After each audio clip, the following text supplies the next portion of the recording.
Assalamualaikum warahmatullahi wabarakatuh. Kami dari kelompok 2 ingin mempresentasikan mengenai percobaan interferometer Michelson.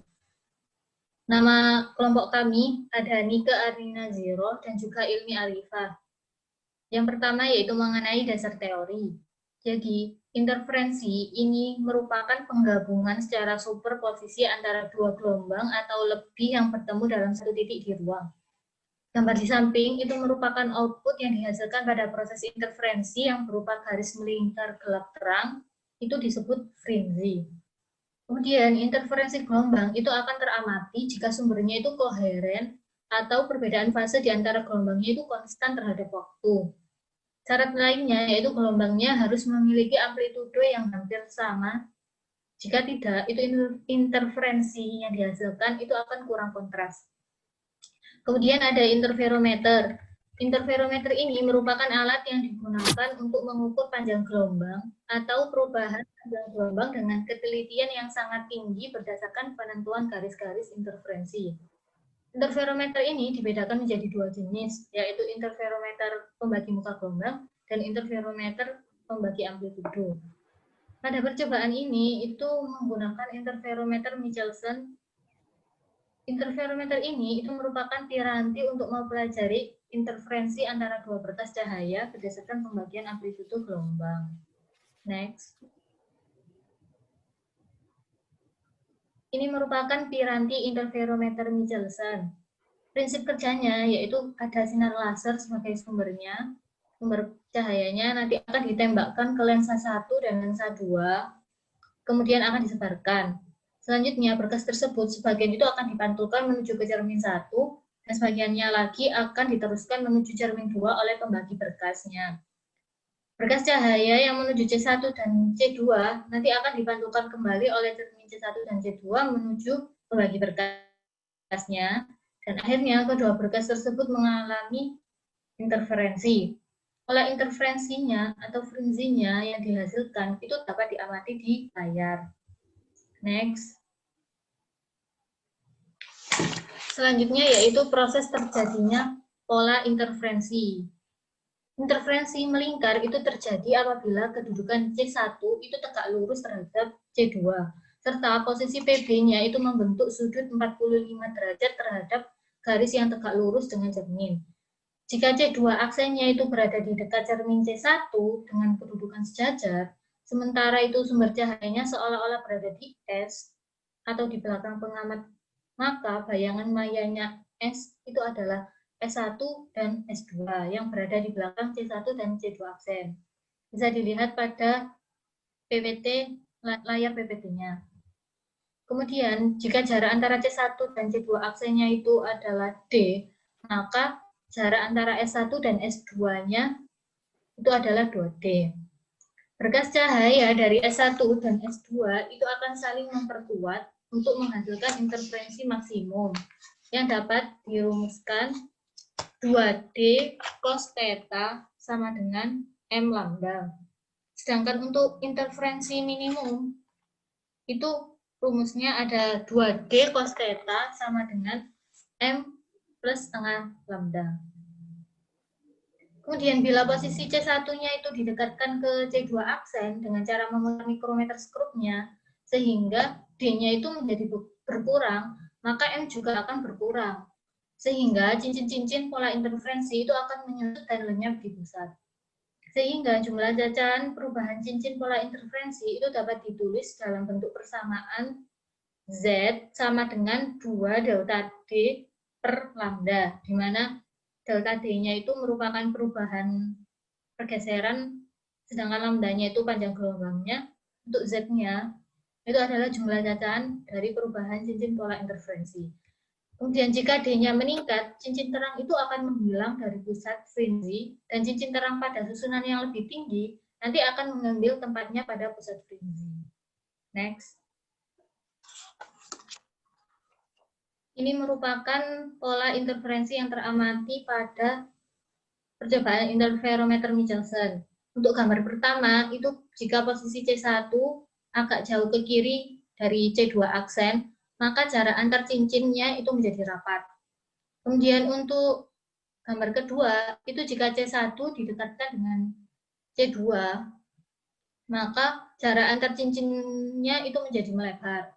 Kemudian untuk gambar ketiga, itu jika C1 sama dengan C2 aksen, maka jarak antar cincinnya itu akan mengembang keluar. Kemudian untuk gambar keempat, itu jika C1 akan digerakkan ke kanan melewati C2 aksen, maka jarak antar cincinnya itu akan melebar kembali. Dan jika digeser lagi ke sebelah kanannya lagi, maka jarak antar cincinnya itu menjadi rapat kembali.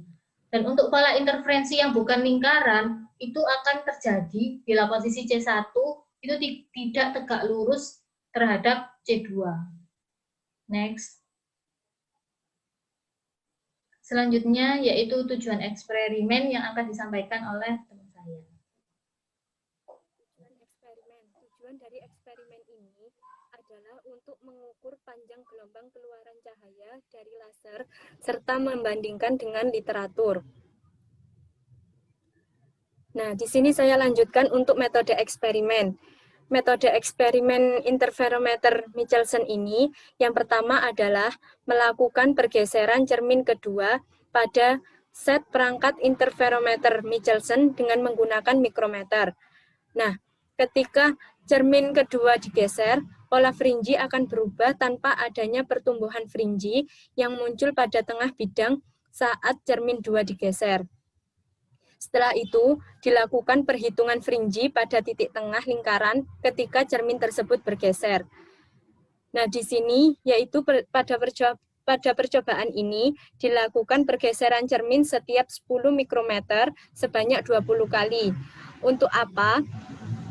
Perlakuan tersebut adalah untuk menentukan jumlah pertumbuhan fringinya.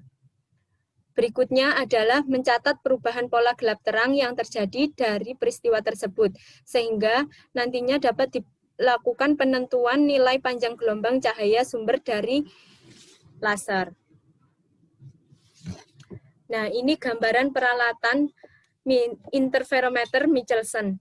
Eksperimen interferometer Michelson ini dilakukan dengan menggunakan perangkat interferometer lengkap dengan peralatan optik interferometer Michelson yang terdiri dari plat landasan, lensa, laser, power supply, mikrometer translation, pembagi berkas atau beam splitter.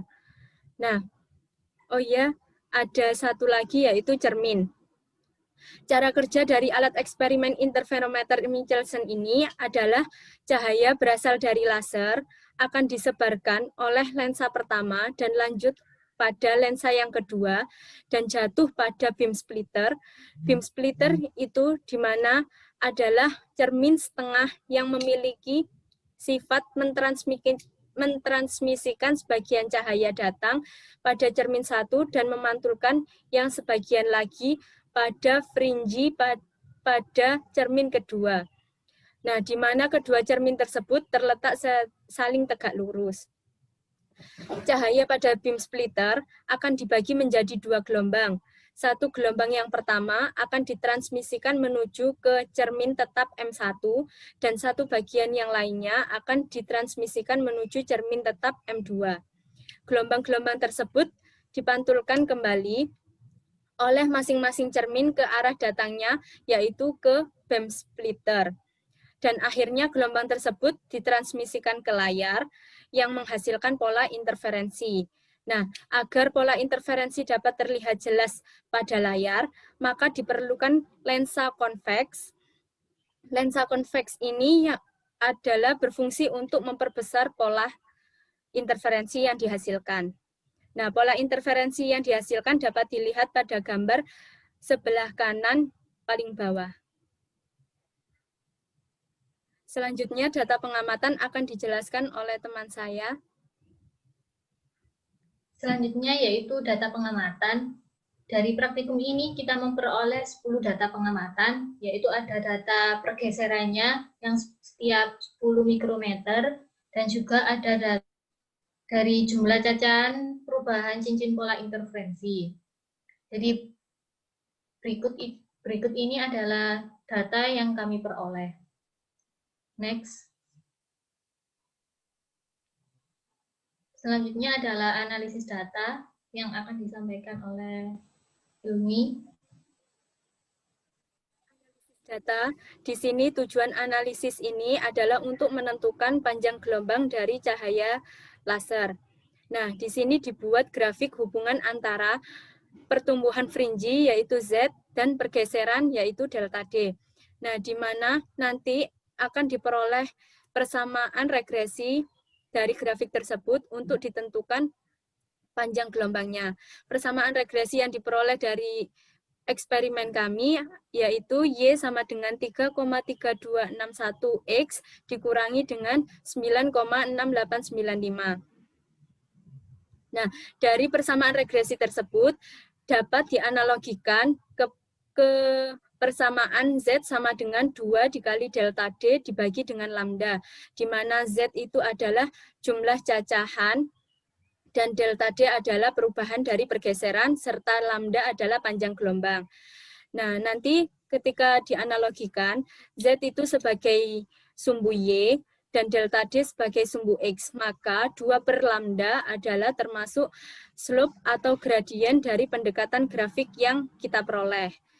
Dari penganalogian dapat diperoleh, maka lambda adalah sama dengan 2 per M, di mana M adalah slope atau gradien dari pendekatan grafik tersebut. Nah, dari proses analisis data, kami memperoleh nilai panjang gelombang cahaya dari laser, yaitu sebesar 601,31 nanometer. Nah, di mana dengan literatur panjang gelombang laser HENE adalah 632,8. Sehingga dapat kita bandingkan terhadap literatur, yaitu sebesar dengan persen kesalahannya adalah 4,9% atau lebih, atau dapat disimpulkan 5%, besar persen kesalahan terhadap literaturnya. Nah, pembahasan di sini yang paling utama adalah menentukan panjang gelombang.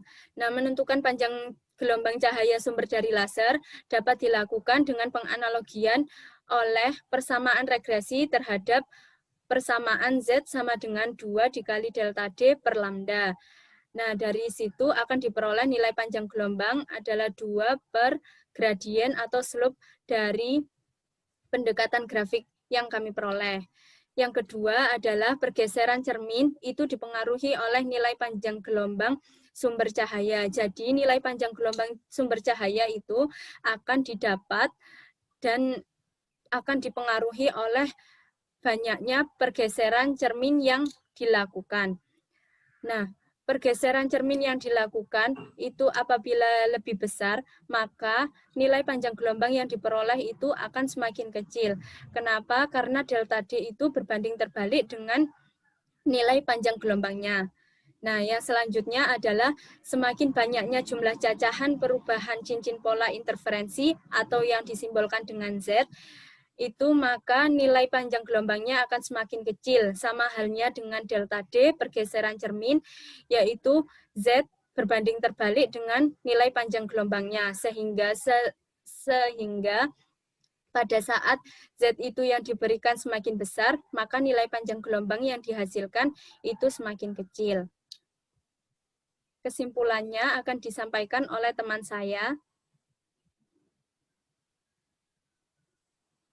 Dari praktikum interferometer Michelson ini dapat disimpulkan bahwa nilai panjang gelombang keluar dari laser itu adalah 601,3 nanometer dengan persentase kesalahan sebesar 4,9% jika dibandingkan dengan panjang gelombang laser dari literatur yang besarnya 632,8 nanometer.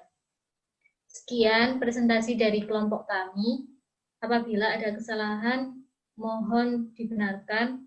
Dan wassalamualaikum warahmatullahi wabarakatuh.